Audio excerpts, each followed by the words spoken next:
একজন বিপ্লবী নেতার উপরে। আমি প্রথম আশা করেছিলাম বোধহয় জাতীয় পার্টি অফিসের সামনে এই মারামারিটা হয়েছে, কিন্তু যখন দেখলাম যে না বিপিনুরের অফিসের সামনে সাংবাদিক সম্মেলনের বৈঠকে হামলা হয়েছে ন্যাক্কারজনক ভাবে, তখন আমাদের চিন্তা ভাবনা একটু অন্যদিকে গেল যে এইটার পিছনে একটি গভীর ষড়যন্ত্র রয়েছে। এই ষড়যন্ত্রের হোতাকারা ফ্যাসিস্ট হাসিনার দোসররা এখনো কিন্তু এদেশে আছে।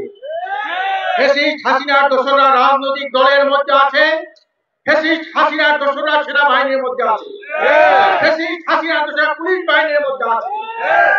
আমরা মনে করি এই ষড়যন্ত্র অত্যন্ত গভীর। আমি বেশি কথা বলতে চাই না।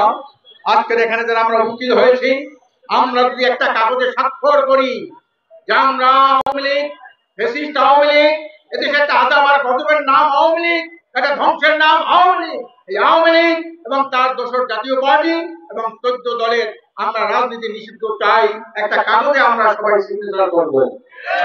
যদি সিগনেচার না করি, মুখে এক কথা অন্তরে আরেক কথা। প্রত্যেকে চাই জাতীয় পার্টির রাজনীতি নিষিদ্ধ চাই না, আওয়ামী লীগের রাজনীতি নিষিদ্ধ চাই না, তাদের বিচার চাই, নিষিদ্ধ চাই না। এই জন্য আমরা পরিষ্কার ইসলামী আন্দোলন বাংলাদেশের পক্ষ থেকে, পীর সাহেব চরমনায়ের পক্ষ থেকে পরিষ্কার দাবি জানাই, আজকে সবাই আমরা একটা কাগজে স্বাক্ষর করব। এই স্বাক্ষরিত কাগজ আমরা সুপ্রিম কোর্টে দেব, প্রধান উপদেষ্টার কাছে দেব, দেখি উনি কি করে।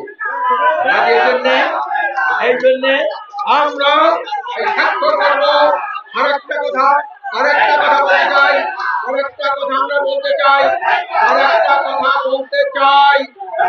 হাসিনা, আওয়ামী লীগ, জাতীয় পার্টি এবং 14 দলের মতো আর কোন ফ্যাসিস্ট গোষ্ঠী সৃষ্টি বাংলাদেশে না হয়, এই জন্য আমরা সবাই অতন্ত্র প্রহরী ভূমিকা পালন করব। এই কাজগুলো করতে পারি। আজকে আমি গণ অধিকার পরিষদের পক্ষ থেকে, বাংলাদেশ ইসলামী আন্দোলনের পক্ষ থেকে গণ অধিকারকে ধন্যবাদ জানাই। বিপি নূরের সুস্বাস্থ্য কামনা করি। তার মতো একজন বিপ্লবী, আজকের হাজারো নুরু থেকে হাজারো নুরু জন্ম হবে, এই দেশের ফ্যাসিবাদের কবর চিরতরে রচিত হবে। আমরা আওয়ামী ফ্যাসিস্টদের পতন হয়েছে, কিন্তু ফ্যাসিবাদের কিন্তু পতন হয় নাই। এই ফ্যাসিবাদ আর কোনদিন বাংলাদেশে আসতে না পারে, আওয়ামী ফ্যাসিবাদ আর আসতে না পারে, ভারতীয় আধিপত্যবাদ এবং মার্কিন সাম্রাজ্যবাদের দালালরা এদেশে রাজনীতি করতে না পারে। এই জন্য অতন্ত্র প্রহরী ভূমিকা পালন করার আহ্বান জানিয়ে আমি আমার বক্তব্য শেষ করছি। বাংলাদেশ জিন্দাবাদ।